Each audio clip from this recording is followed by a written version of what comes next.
Strictly fire here, boys. Strictly business. Welcome to the first Dine-In Sports Podcast. I'm Travis Green, joined by Keegan Pope and Emmett MacArthur. What's up, guys? What's going on, Mr. Mad Dog Green? Hey. Love the enthusiasm from Keegan. Keegan's too excited. I'm for just this impressed podcast. that Travis, knowing him for the last 2 years, managed to pronounce his last name wrong. Who? You called him Emmett MacArthur. Did he? He did. I didn't even catch it. When? Oh my gosh. Are we recording? Yeah, let's No, redo this. let's run it. Let's run it. We're running with it. We're going with this. Let's do it. We made it through a whole minute without cussing already, so let's just. Yeah. I can take my name being mispronounced. That's fine. McCarthy. Joined by Travis Blue here in studio. Yeah. Travis Blue. If you hear any crunching, that's Travis's salad. I'm hungry. God. Also I'm a eating college healthy. student trying to eat healthy and refrain from the beer belly as long as possible. I'm just glad you could afford it. Yeah, I'm The proud. salad, that I'm is. pretty proud too. How Not the about beer that belly. opening song, guys? Some Fetty Wap. All right, well, this is our first podcast of the year. We're planning on doing this throughout the basketball season. It's Collegian Sports Desk. I'm the CTV sports producer. These two are the head honchos for Sports Desk at the Collegian. Something like that. Yeah. I mean, you can think of us as professionals. Pretty Bas- much the same thing. Semi-professional. Semi-pros. Just call me Jackie Moon. We don't get paid like professionals, but That's We're asked to work like them. it's, Yeah. exactly. we don't. But we're asked to. Not exactly at the professional level. But all right, CSU basketball talk. Let's get into it. Just had a game, an exhibition game against CSU Pueblo. The Rams did win 89-65, but early on, we were in Laramie when this game was happening, and I remember watching the Twitter feed, and it seemed like the Rams kind of struggled at the start of this one. Yeah, I think there's a lot to figure out for this team. I mean, you lose probably three of the better players that CSU has had over the past couple years, especially J.J. Avila. Really could have been Mountain West Player of the Year had it not been for Derek Marks last season. You also lose Daniel Bejarano and Stanton Kidd, who were those guys are three of your four leading scorers. So I think there's a lot to figure out. There's a lot to figure out of who's going to play what position. There's a lot of learning still going on. There's a lot of new players to this program, and there's a lot of guys still just learning to play with each other in general. It seemed like it really clicked in the second half, though, and it is worth noting that CSU Pueblo team gave New Mexico all they could handle. CSU at least eventually did run away, looked like a much better team, outclassed them down the road. Couldn't say the same about the way the Lobos handled them. So there is that at least. It's going to be a learning curve early in the season for the CSU team, and that's why this first game against Northern Iowa could be a little bit ugly. Even if CSU does come together and have a great season, this opener might not go great for them. You know, that seems to be the case with the Larry Eustace team every year. It's always going to be a learning curve at the start of the year because he goes after those transfers. He doesn't bring in the freshmen from high school and build them up and have the team continue like we saw in 2012 with Tim Miles' old team when Eustace came in. It's more of he's going to have these transfers that are here 1 or 2 years, and that's how it works. I definitely think, like you guys said, definitely going to be a learning curve here. Who do you guys think the team's going to miss most? I mean, Bejarano, been here for a long time. Avila, obviously a stud. Stanton Kidd, I was extremely impressed. The way he came into CSU, we knew he'd be good, but he played both sides of the ball very well. Stanton Kidd, wisest guy of all time, but I would say the most biggest loss for this team, hands down, Marcus Holt. You guys agree? 100%. 100%. Slight jab. 0.1%, I agree. 0.1. 1%. 0.1. You know, that's pretty funny when you outside of our podcast here, on my sports report test, I asked who are the graduating basketball players, and Keegan goes, trick question.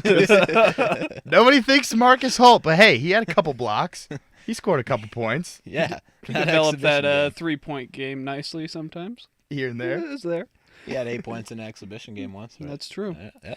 But I think to answer the question, actually, I think it's J.J. Avila.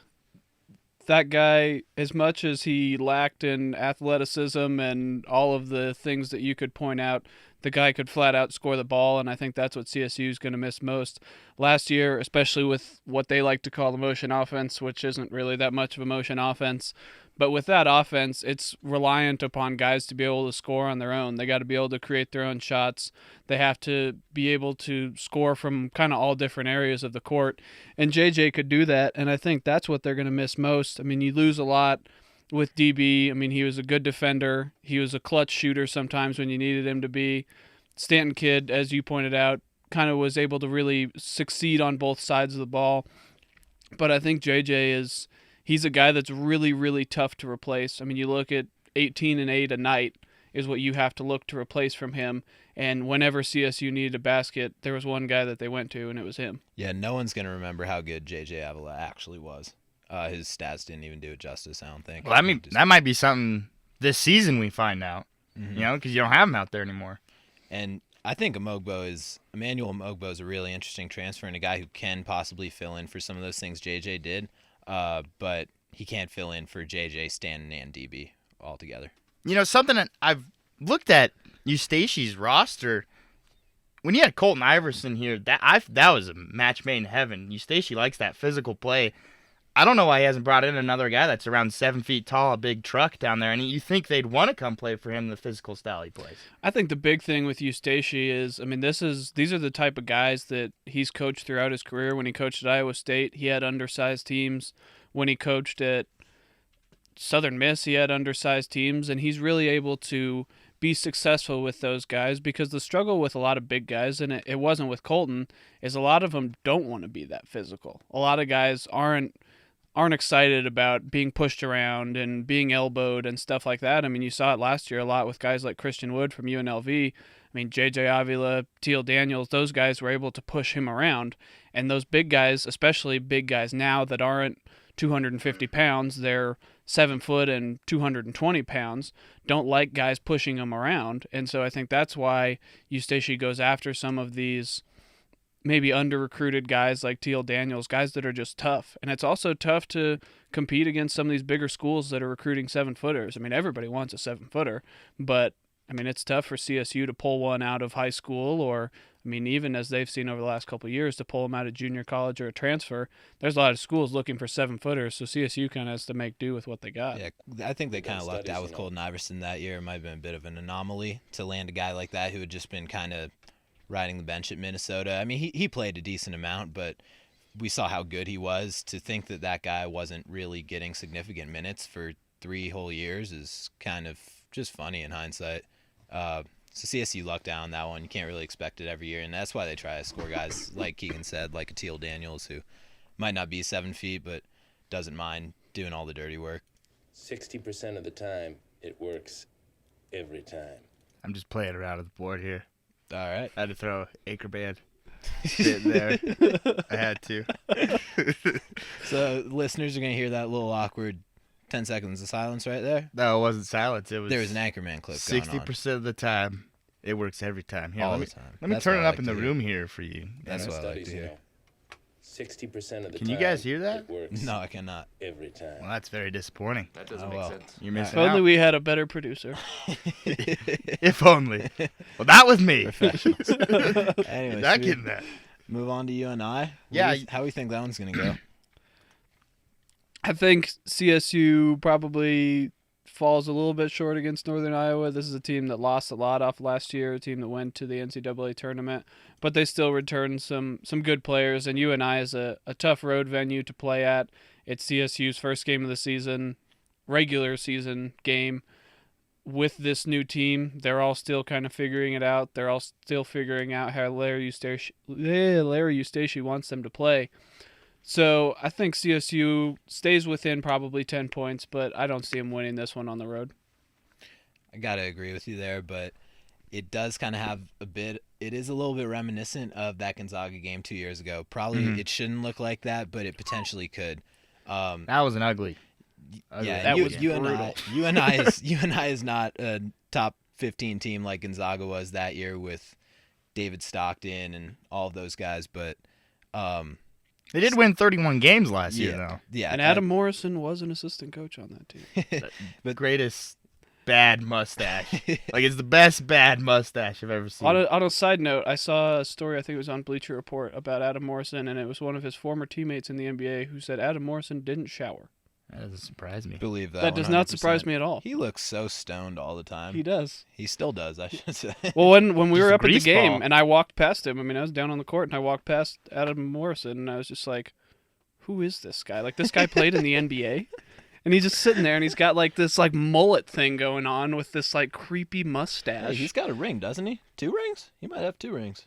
He might. He's the old janitor. But Go out he there and does. splash some Like, threes. He looks like a janitor, but he's an assistant coach. And then you have like John Stockton up in the stands at that game, and I mean it was really cool. But I walked by Adam Morrison, and I was just like, why wasn't I an NBA basketball player? And then I realized I'm 6 foot and have like a 17-inch vertical jump, and it all kind of came back to me about why I didn't make it to the NBA. Give yourself more credit. Okay, 17 and a it's- half. I'll go 18. I Well, thought he was being generous with 17. Yeah. I just wanted to make him feel confident, encouragement. I'm sorry. But you really I don't want to get too high on myself. It used to be maybe like 19 and a quarter, but obviously college happens and it decreased a little bit. I've seen Keegan jump over 3 pieces of paper. That's pretty impressive. That's a personal best With for a me. slight gust, so the paper picked up a Yes, bit. slight gust. But you really think this game might be a Gonzaga game? I don't think it's going to look like that. UNI lost Seth Tuttle, who was by far their best player and one of the best shooters on the team, too. I mean, but that was just the thing, was that Gonzaga just bombed them from 3. Eustachy teams notoriously always go under screens, and they kind of leaves – it's bitten them before, not just that Gonzaga game. I mean, Eustachy's first year, New Mexico killed them with that. Last year in the NIT, it's not really fair to kind of indict the Rams for that performance because they were so deflated after getting snubbed from the tournament. But still, South Dakota State's shooters really just lit them up. Yeah. And even though Tuttle's gone, UNI still has some guys who can really shoot the ball. CSU took a ton of threes last year and made a lot of them. UNI actually made more on fewer attempts. Team can really shoot it at home. First game of the season, CSU still trying to put it together. I'm kind of with Keegan that it'll probably be that they should hang around for most of the game and probably lose by 10 points, a little less than 10 points maybe even, but it has the potential to really get out of hand if they really struggle. If they come out the way they did against CSU Pueblo, who knows? It could get kind of bad for them. That's exactly the point I was going to make. If they play the way they played that first half of CSU Pueblo, I mean, that's CSU Pueblo. UNI is going to destroy you if you play like that. Hating on Pueblo? Pueblo. Yeah, just slightly. I don't know. It's hard to look at this team because you lose the gel of the team last year. It's kind of hard to look at the game and be like, okay, they're going to win, they're going to lose, because I really don't know what to expect from this team. And maybe UNI fans don't either. They lost 3 players, 3 starters from last season. But I'm with you guys. I don't think CSU is going to wind up pulling off this win, especially on the road this early, one of your toughest games on the road to start off the season. I think they're going to lose by 15 or more. I'm going to go out and say that because I don't see them having a close game on the road, especially last season. They struggled on the road, and now they lose their 3 best players. I just don't see CSU pulling off the win. But we were talking UNI here, but let's talk about the rest of the season's schedule. You don't Start want with to talk the more about Adam non-conference. Morrison? I mean, we could have an hour talking about Adam Morrison if we want to keep forever going. about Adam Morrison. Marshall J.J. Henderson. Redick should have won National Player Can of the we Year just- that year. That's all I'm going to say. Can we just do a podcast on just Marshall Henderson? He's If playing we for want. Reno Bighorns now. I mean, we can get Stanton Kidd on here maybe. He could Actually, can we just do a podcast on that entire South Plains Junior College greatest team? JUCO team of all time. Yep. Yannick Moreira. Everyone played D1 everyone from the starting lineup played D1. Undefeated, won the national chip. All right, we're talking junior college basketball. We got refocus. I'm going to be honest, slightly over my head here. I'm not. Stanton A Kidd. lot Colin. is. You're only 5'6", so. Oh. Hey, Short jokes. with my orthotics in 5'6" and a half. Short people need a lot of orthotics. But short people want to look at the Don't. schedule, guys. Everyone, short people, tall people, like average sized people like myself. We like the schedule. Sure. Yeah. No, that's a lie. let's- We don't. It's actually not that good. That's the point I was gonna make. The whole argument last season was CSU doesn't make the tournament because of their schedule. No big wins. And then this season, I see the schedule. I believe I was in New York for my internship this summer when the schedule came out. Am I correct when I'm I don't remember exactly. I remember looking at the schedule and thinking, what the heck are we thinking? It didn't get totally released till early on in the semester, right? September, I think. Yeah, So you probably were September. back at that point. I was Right. back. Yeah. Yeah. So I'm just, Well, parts You're of just it- completely full of shit. Well, my life is just meshed. It's The- just an all mesh. we knew back then that they had Northern Iowa and Kansas State on it, which looked pretty Yeah. good. We didn't necessarily know what was going to fill in the rest of those games. Obviously, CU's going to be built in, and once it got released, we found out that outside of those 3 games, there's really nothing to get excited about. yeah. I mean, that Corpus Christi tournament is not exactly riveting. Although Teal Daniels could potentially get a rematch again, or could potentially play his old school Southern Illinois. It'll either be that or Eustachy's good friend Tim Floyd and his UTEP team. Yeah, if that doesn't get you But- jazzed if you're a CSU fan, I Yeah. don't know what will. If Kansas State, CU, and Northern Iowa are your best non-conference games, you got to make sure you win them all if you're trying to make the tournament. Yeah, that was sarcasm for me, by the way. Well, I was not I know listening you. to you. You're talking. I'm just saying. If What'd you say? God, Repeat it. I'll listen I this said time. if that doesn't get you jazzed, I don't know what will. Oh. Like, who looks at this schedule and says I need to watch that game? There's just out of conference, CU, Kansas State, and UNI.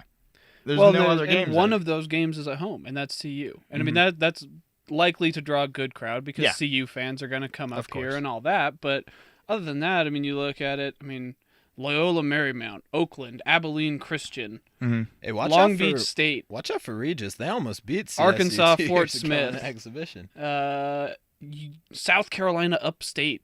We were talking the other day about where we didn't know where South Carolina Aiken was. I don't know where the hell South Carolina Upstate is Upstate either. is. I'm guessing it's close to North Carolina, but Let's roll with. but honestly, yeah, I don't know where it is. And I think because it's upstate. another interesting omission from this is DU. I mean, CSU's played DU out of conference the last couple of years. DU almost beat them last They year. did. And That's I my think that phone. I think that might have kind of gotten Larry Eustachy to think about maybe we don't want to schedule So these guys. unprofessional. But And they actually think- DU beat them the year before that, Yeah. too. So maybe it's better that DU's not on the schedule because the win over them doesn't really do a whole lot for CSU. And with their Princeton off, I mean, they're kind of one of those teams that's built to be competitive every year. No matter, I mean, they're never going to be that great. They're not going to have the recruits to really compete, but they are going to be tough every year. Maybe it's a better thing for this team that they're not on the schedule, especially with all the shooters that they tend to have. Possible rivalry there since CSU might not play. DU? Ooh. Yeah? maybe Yeah? Pioneers and Rams. Yeah? CSU's the big brother for once. For once. Rams. Go Rams! But I think, I mean, when you talk to Larry Eustachy, and I mean, he's been vocal about it. That I mean, he doesn't want to crush this team's spirit early in the year, and he definitely hasn't done that with this schedule. I mean, he doesn't want to do that, and I understand that. I mean, you got a new group of guys. You're not sure what you have with this team, and I get it, but you also have to give your fans something to be excited about. Yeah, exactly. And I know how tough it is for CSU to schedule Power 5 teams. It's tough to get. I mean, even a Kansas State wasn't willing to come play at CSU. They were willing to play at the Pepsi Center, but not at CSU. And I mean, it's tough to get teams like that, but you can still get teams to come in here. You can still get lower level Power 5 teams. You're not going to get Kentucky. You're not going to get Duke. You're not Well, going to yeah, get yeah. any of those teams, but you can get teams like Washington State, USC, Kansas State, honestly, is one that I thought they might be able to pull off here in Fort Collins. But there's other teams you can schedule, and you can also schedule teams that aren't in the Power 5 that are good teams. Yeah. Which is You kinda can what they got at schedule- UNI. Wichita State. Yeah. I mean, that's Yeah. not too far away. And you can schedule teams like that. You can schedule a Southern Illinois. You can schedule teams that people at least know. And you have to That's give the thing right you there. have to Somebody give fans knows. a name to know that. I mean, you schedule Washington State, for example. That's not a great team, but it's a name that people, people know. know. It's not South Carolina Upstate, and so I think that's the big thing. Is I know I've talked to a lot of CSU fans, and they're really frustrated with this schedule because like, what's the point in going and watching these Yeah. games? What's the point in going and watching CSU beat Arkansas Smith by 55 points again? There's no point in watching a game you know CSU's going to win. Exactly. There's really not. And, I mean, you look at last season, 27 wins. Honestly, I thought there's no way they're not making the tournament no matter who they played. But clearly, that bit them in the you-know-what, Yep. and they're going to be in the Yes. same... Yes, the Yes. ass. We can say that. Soft, Yes. soft-ass podcast. Soft-ass podcast. I forgot we could say that. I've got my TV mind on right now. Let's pay homage, though, real quick. That was BS. How did they not make the tournament over UCLA or some of these other teams? I mean, you saw it. I know the non-conference wasn't good, but I mean, It's money. They beat Georgia State, who won a game in the tournament. Yeah. I mean, Eustachy said after every game, that's a tournament team we just played. That team's going to win their conference, and obviously they didn't all do that, but they did end up. I mean, CSU had a pretty nice RPI, and we kind of found out that just is no longer the main criteria, which unfortunately wasn't really illustrated going into the year. I think most people were under the impression it still was. I was pretty shocked they didn't make the tournament, but once you know that going forward, you got to adjust for it, and the schedule this year doesn't do a whole lot to help that out. I'm glad you brought that up because we never been given the opportunity to kind of rant about last season. Yeah. But we were. I remember it. We were in that hotel We were room. in the hotel room sitting there, and it just got silent in our room because It we kinda were in sunk in. disbelief. What was I couldn't believe it. Yeah, what was I can't remember what game they announced, but Gumbel had slipped up and kind of said that 3 Mountain West team. That's right. He said 3 Mountain West teams made it, and we knew Wyoming was in with because of the automatic bid. and San Diego from State San Diego seemed obvious. San Diego State and Boise were obvious, and yeah, It was Boise, yeah. yeah, and I think he slipped up and said San Diego State. he said and something that kind somebody of gave it away to where when they announced one game, we knew that the final spot was already Wyoming's or whatever it was, but it wasn't all done yet. But they were kind of in that last region, and we all kind of just looked at each other, just shocked and kind of frozen. That was weird. I honestly don't think I'll ever remember that moment. I mean, I was thank like, God we were in Vegas. You'll and never didn't- forget it. forget. Yes. I'll I think never- you will remember it. Oh, I said remember. Yes. I'll also never forget that It's a- hotel room that we stayed in. Shout out to Silver Sevens. Never stay there. Hey, Silver Sevens, can we get a promotion out of that? Can we get should sponsored give them by a you? sponsor the podcast. Yeah, I said actually. Silver brought to you Sevens. by no one. So Silver Sevens, we're waiting for you Yeah. to promote this. Sure. We're also waiting for you to clean up the room. There was some cockroaches in there. A lot of loose Yeah. wires. There was a lot of loose wires, and also the Toilet. tub in the bathroom had a hole kicked in it. So Toilet didn't. if you exactly ever go to flush. Vegas, don't stay at the Silver That's Sevens. Is that where I clogged the toilet? I think it was clogged before we got there. You didn't help That's the case, though. I arrived. It's been a long day at the. I don't know that Tom we need to Smack go and- into this. I Yeah, don't know that alright. we need to go Yeah, we'll too see. deep into this. Back on topic, but one last thing We'll about stay that away was from that. going to interview the team when we were back in town to ask Uh-huh. about that stuff.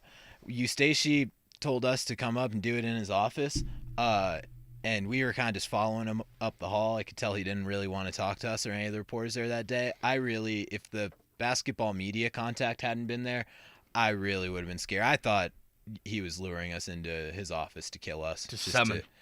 Just to Bring it get out of into his you. system or something. Because, I mean, that was the most tense or just upset, hurt, crushed Yeah. I've ever seen a team. It was weird. And, yeah. I think that's the word to describe it. I mean, when you saw Eustachy and, I mean, the way he talked and stuff like that, he was just hurt. And he wasn't hurt for himself, I don't think. He was hurt for the these players. guys. And, I mean, you look at those 3 seniors and also the other guys that were on that team, and, I mean, they had done, in their minds, everything they needed to do to get to the NCAA tournament. And they were so sure that they were in. And, I mean, to basically just have that rug pulled out from under you right at the last second, I mean, he was hurt and they were hurt, and understandably that was one of the more interesting decisions, for lack of a better word, that the tournament committee has made over the past couple of years. Hey, we got a reply to our Twitter outreach, and this is what it was. Who do you think would win a fight between grilled cheese sandwich and a taco? Not basketball related, but a great question. Great question nonetheless. I'm Grilled going cheese. taco. Hard There's some shell or spice soft on it. shell? That's. You- I don't know. He didn't. Ah. He didn't specify. Got all kinds And of yes, it is my hypotheticals ex here. roommate. Well, still friend, but we just don't live together anymore. Tim, I'm going taco. I'm gonna go hard shell taco. I think that's tough to beat. Soft. Like, grilled cheese.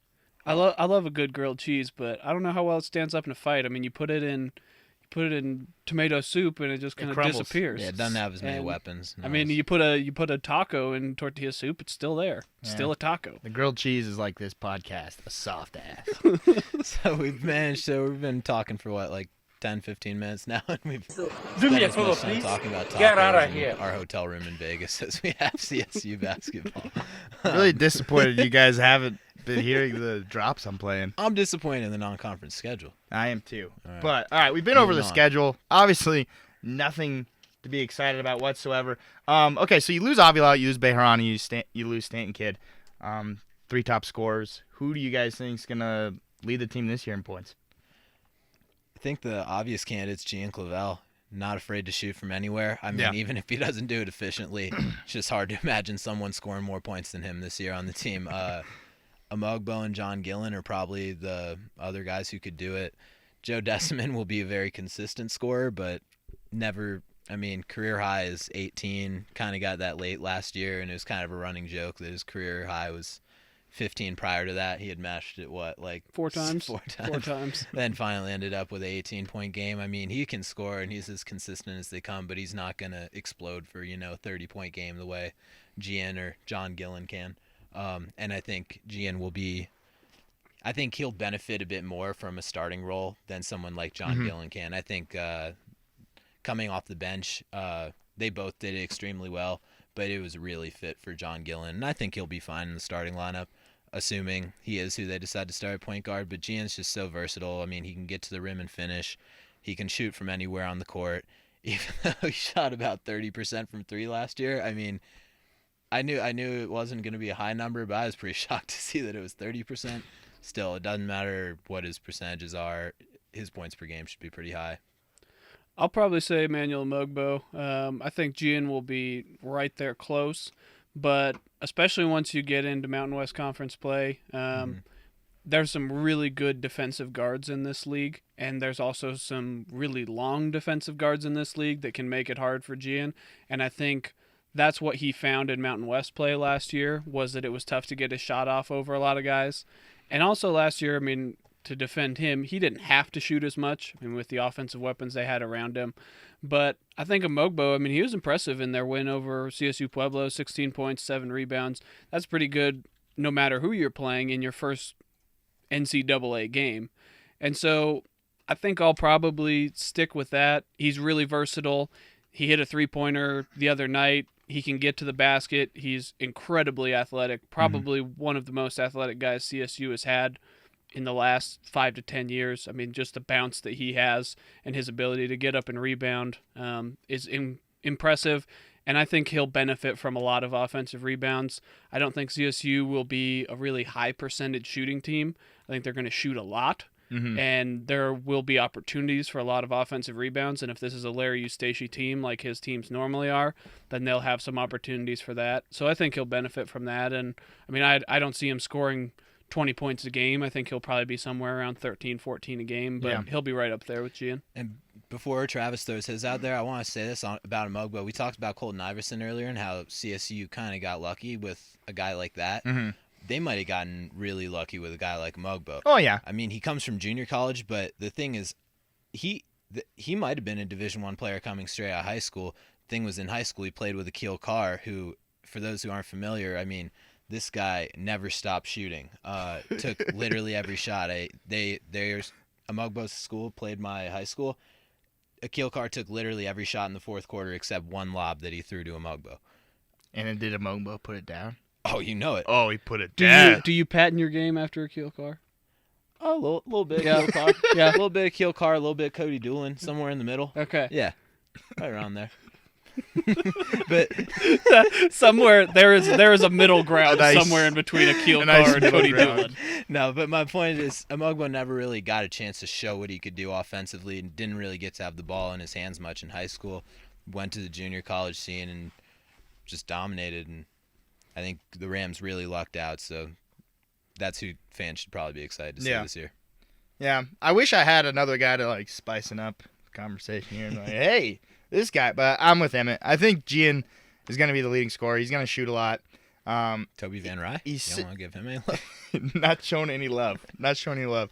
I don't know. When you watch Gian, man, I think he's got a beautiful shot. I don't get how he's not more consistent. Because he'll shoot from half court with 2 defenders on him. That does play a role. No, that's Daniel Bejarano. yeah. And John Gillen. I think John Gillen hit a 3 on the logo at New Mexico Yeah. last year. It wasn't low in the shot. No, clock or I remember anything. that, just, yeah. No, he was came down the literally court on and the just logo. launched it. Yeah. And made And it went in, yeah. Yeah. Mhm. Sorry to cut you off for No. like a third time. You're good. Dude, just keep cutting me off. It's the soft ass podcast. It's easy. We can do as we You please. can't be soft on this podcast. You cannot. That's the only requirement. Hard-shelled tacos only. But yeah, I don't know. I just think Gian's gonna lead the team. He's gonna take the shots, as you said. And he's a lot like we lose Bejarano, but we kind of get another Bejarano in Clavel because they're both, those two guys are so hot and cold, and that's how Clavel is. I've seen him play. When I watch him, he's either he's gonna be draining or he's gonna be really struggling, and I think we'll see that this year. Whether that'll play a big role in the team winning or not, I guess we'll see. I agree. I mean, the similarities between him and Bejarano just in their games. I mean, Clavel is a bit more refined offensively. Yeah. DB was kind of herky-jerky, kind of got by with his game his whole career, and there's no reason to change it. But, I mean, even just shooting form, DB shot a much better clip than Gian did, but if you saw their strokes just Yeah, in a phone booth, you would, I mean, Gian just easily. beautiful shot and kind of a bit more creative around the rim, too. That was my biggest frustration with DB is that he was never afraid to challenge guys defensively, drive on people, had no fear, but Which I loved about him, honestly. yeah, I loved loved it, but for whatever reason, then around the basket, I guess it was kind of just his skill set or the way he felt comfortable finishing. It seemed like he would get in the paint, and instead of challenging guys kind of near the rim, that he would fade away, do weird spin moves, little floaters and awkward floaters in the paint when maybe he kind of could have got closer to the rim. And I think Gian will try to do that a bit more. Yeah. So even if he doesn't shoot a great clip from three, might be more efficient scoring the ball in other ways. When you compare those two, you're also not going to see Clavel's not going to do what Beja could do rebounding. Yeah. Bejarano is like a one of a Insane. kind type of. I don't know how he could do everything out on the court. Maybe didn't do it all spectacular, but he could really do anything out there on the court. Yeah. I think Gian will probably have some maybe even 10 rebound game here or there. He had a few last year where he probably was at least 7 or 8. I don't have his stats in front of me right now, but I mean he can rebound the ball as well. Eustace needs that from his guards. Octius a few years ago, DB for 3 straight years. I mean that's the thing, and it's why I think he doesn't worry too much about getting an Iverson. He wants teams that can rebound by committee. Well, we're starting to run out of time here. Keegan and I got to get going to that CU game. Yes, for And those I listeners, do we real are going to a things. CU game. They're going to spectate a USC game that just happens to be at CU. Yeah. I unfortunately can't go because I actually do work. I'll be covering a thrilling women's basketball game against blow. Western State. That's going to be a shootout. Yeah. And gonna by come down to the shootout, I wire. mean CSU's going to score a lot, CSU's and Western State probably not. Yep.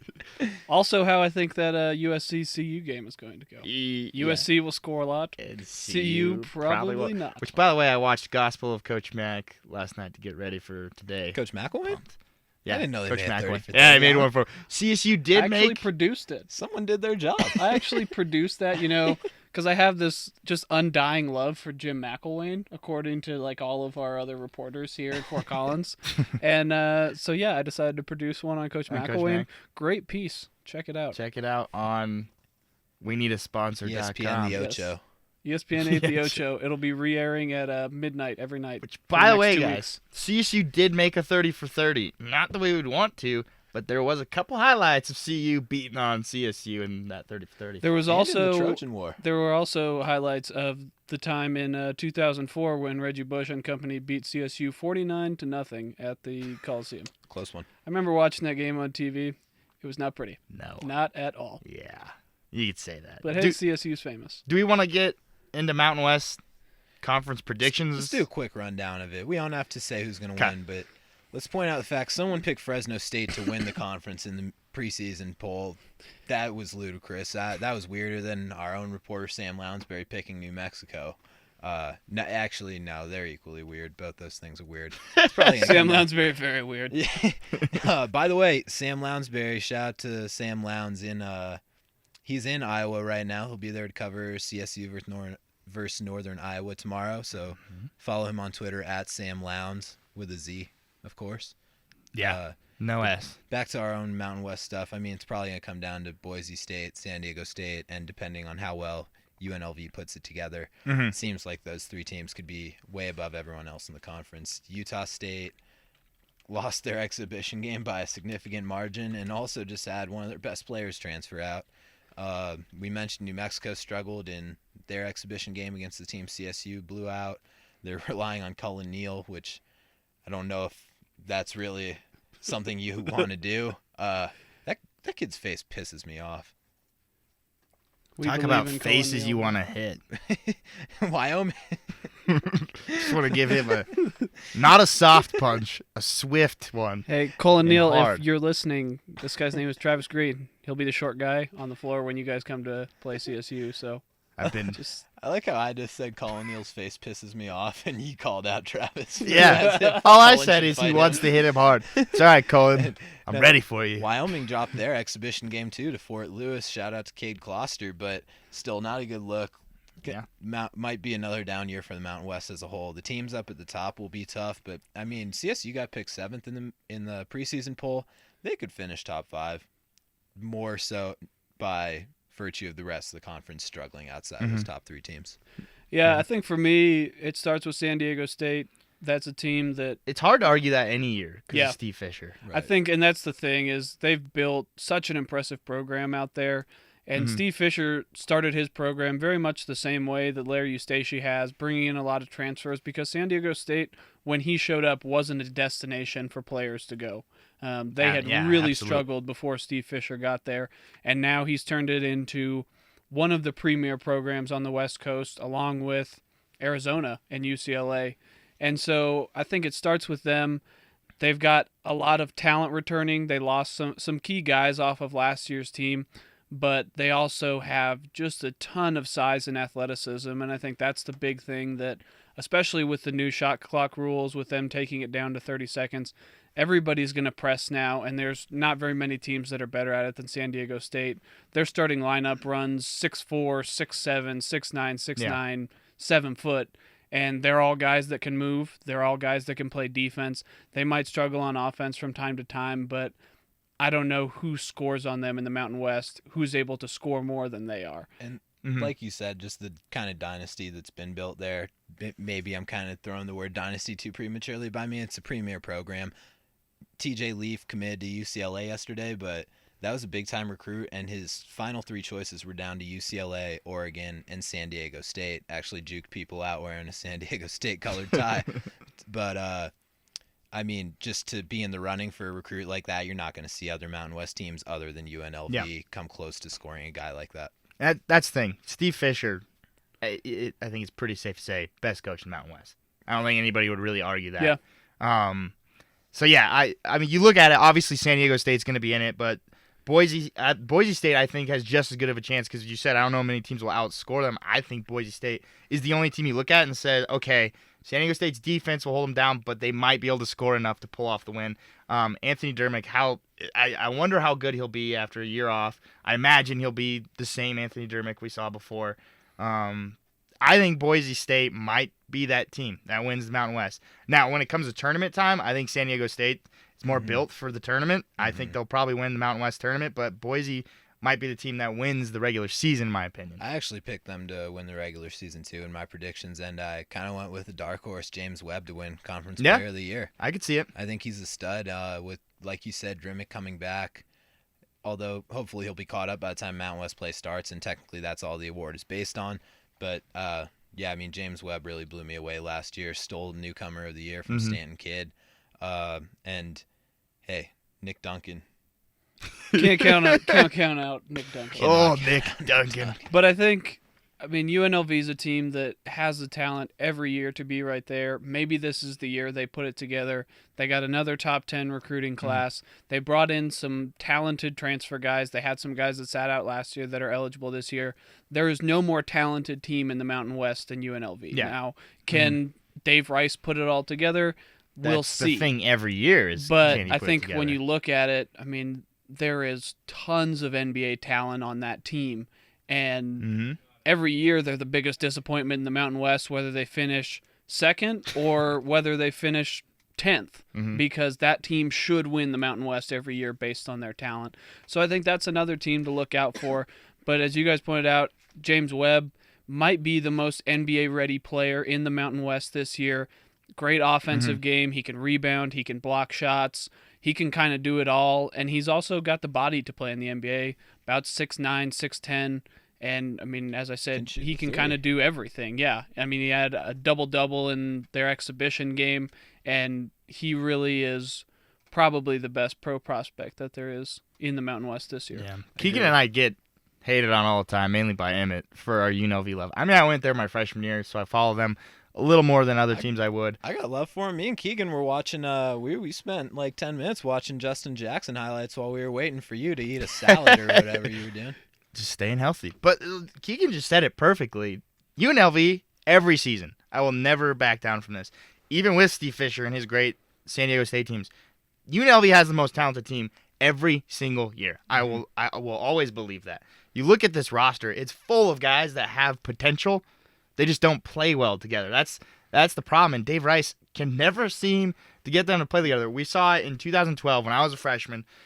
That team, regular season, they looked all right. But then they went off and won the Mountain West tournament because the talent came together for a little bit and they put it together. Anthony Bennett, The legendary Anthony got Bennett the first-round pick. He went off in that tournament. Caton Reinhardt, I don't know if you guys remember him, now at USC. He was lights-out shooter, but it's always there. They just never put it together. So if there's any team I'd say, wow, they won the Mountain West, the team that we wouldn't expect, which is basically Boise and San Diego State at this point, I would say UNLV would be that team. Maybe Wyoming. Maybe Josh Adams can carry Wyoming a bit, but I'm not saying I think he can because Larry Nance being gone. Not just Larry Nance, Derek Cook too, and Charles Hankerson. I mean, that's 3 starters. It's they were pretty good last year. Even when Nance went down was when they struggled. But I mean, Derek Cook was huge for them. Got some NBA workouts. Charles Hankerson was, until he went absolutely cold down the stretch. I mean, he was one of the best shooters in the Mountain West for a while. I mean, Josh Adams will have some incredible moments, some crazy dunks. Well, yeah, You'll we see see him him all on the time. SportsCenter top 10 a few times, but hard to imagine Wyoming finishing in the top 5 of the conference for me. Yeah, I'm not saying they're gonna. I'm just saying they can maybe surprise us. I don't If know. Josh Adams and Wyoming get anywhere near the top 4 of the Mountain West, he's not just the Mountain West Player of the Year. He's the national player. National Player of the Year. That's how far behind the rest of Wyoming's team is compared to Josh Adams. He's a great player. Probably will end up on the All Mountain West team. But after that, what else is there? I Yeah. mean, Fresno State too is a team that could be good, not great, but could be very solid. Marvell Harris is a preseason first team guy. They got some big men who can play. Cesar Guerrero too, even with his bad attitude. I don't know why I'm whispering They this. can It's a play. podcast. We can say Wyoming still has Riley. What's the last Riley name? Graybow, Graybow. Boulder legend. He Did graduated. He graduated He's playing too? in Gone. Australia. My mistake. Wow. Yeah, they lost. They lost a everything. lot. They lost a Yeah. ton. I knew they lost Nance Pretty and much Cook, every but- starter other than Josh Adams, right? Wow. Yep. Larry Nance is playing for the Lakers, first-round pick. Derek Cook is playing in Greece, and Riley Graybow is playing in the wonderful country/continent of Australia. And Well. Charles Hankerson is chilling. If Josh Adams can put up 40 points a game, They still will finish 6th in the league. well, On that note, on that note, I think that pretty much wraps up our first podcast. Thanks, everybody who listened the whole time. Thank you if you listened for just little parts. Just little parts Thanks too. for any listens. and sorry. We're sorry, but no need to apologize because all we did was give people greatness today. Gotta give That's the a people lie. what they want. I hope Jalen Rose doesn't have that trademarked. Hopefully. Hopefully, I might get sued.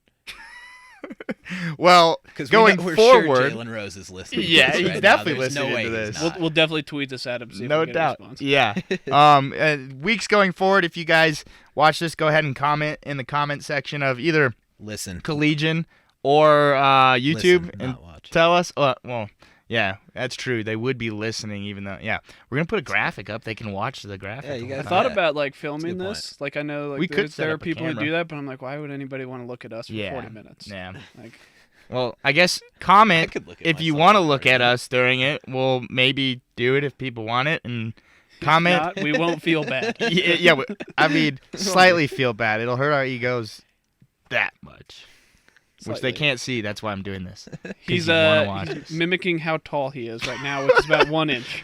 God, Keegan's the low vertical. blows today. Yeah, Keegan's vertical. My height. Emmett's nope. Nope. Yep, don't get fired. But yeah, go ahead, comment any suggestions for this going forward, because this is our first one. And try to tweet us back next week, hopefully, so we can get some questions. We'll also do it more than an hour ahead of time, so all of you Yeah. Twitter users have a chance. I know that Have a 2 to little 3 o'clock lull is when you're probably asleep at work, but Yeah. Yeah. but on we'll Friday. do that on Friday morning. Cool that we even got one response about the tacos. Yeah. That was nice. Also, Clutch, yeah, Tim. tweet us food responses. This is Dine In Sports, so we love food Taco-tastic. references. Yeah. Dining Sports, you ask what's the reasoning for being called that? Because all we do is serve sports knowledge. All right, we'll see you guys next week. Yeah, next week. Next week, we'll see you next week.